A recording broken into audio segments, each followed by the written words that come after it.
तो अब हम फ्रांसीसी क्रांति के महत्व एवं परिणामों के बारे में जानेंगे। मानवता के इतिहास में एक परिवर्तनकारी क्षण का अन्वेषण। क्रांति की पृष्ठभूमि और महत्व।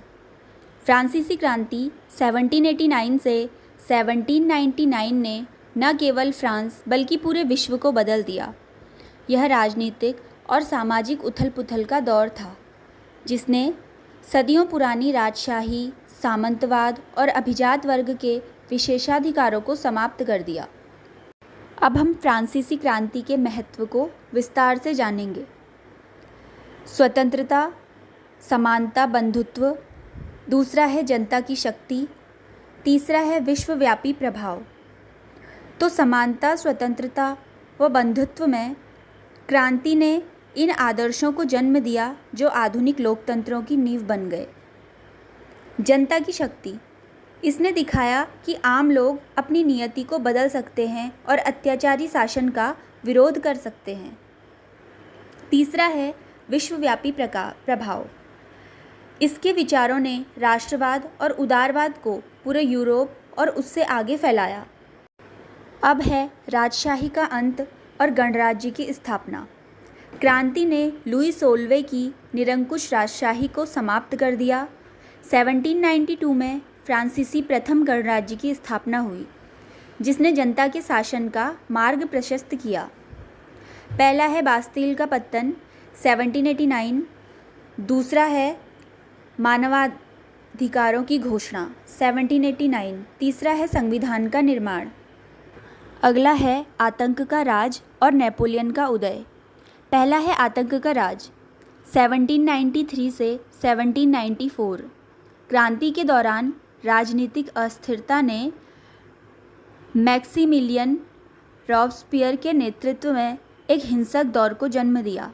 हजारों लोगों को गिलोटिन से मार दिया गया। दूसरा है नेपोलियन का उदय।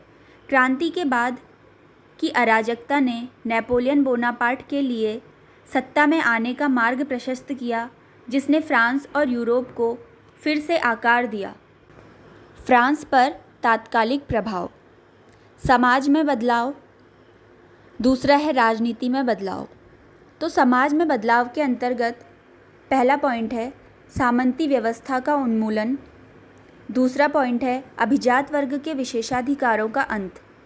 तीसरा पॉइंट है आम जनता को अधिक अधिकार। चौथा पॉइंट है शिक्षित वर्ग का उदय।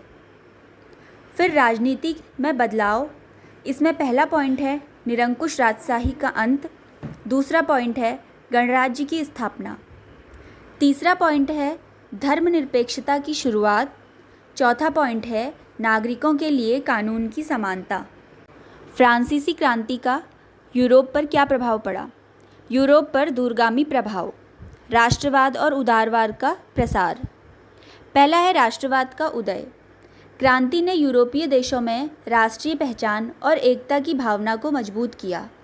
दूसरा है उदारवादी आंदोलन। स्वतंत्रता और समानता के विचारों ने पूरे यूरोप में सुधार आंदोलनों को प्रेरित किया। तीसरा है सीमाओं का पुनर्गठन।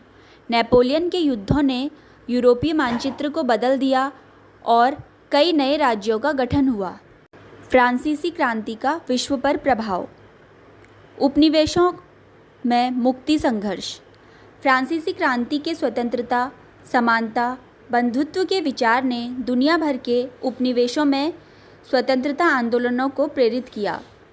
लैटिन अमेरिका और कैरेबियन में कई देशों ने अपनी स्वतंत्रता के लिए संघर्ष किया। इसमें पहला आता है हैती क्रांति। दूसरा आता है स्पेनिश अमेरिकी स्वतंत्रता युद्ध। फ्रांसीसी क्रांति की विरासत और आधुनिक दुनिया। पहला है लोकतंत्र की नींव। इसने आधुनिक लोकतांत्रिक सिद्धांतों और मानवाधिकारों की नींव रखी। दूसरा है धर्मनिरपेक्षता। राज्य और धर्म को अलग करने का विचार क्रांति से उत्पन्न हुआ। तीसरा है कानून का शासन। इसने एक ऐसे समाज की कल्पना की जहां कानून सभी के लिए समान हो।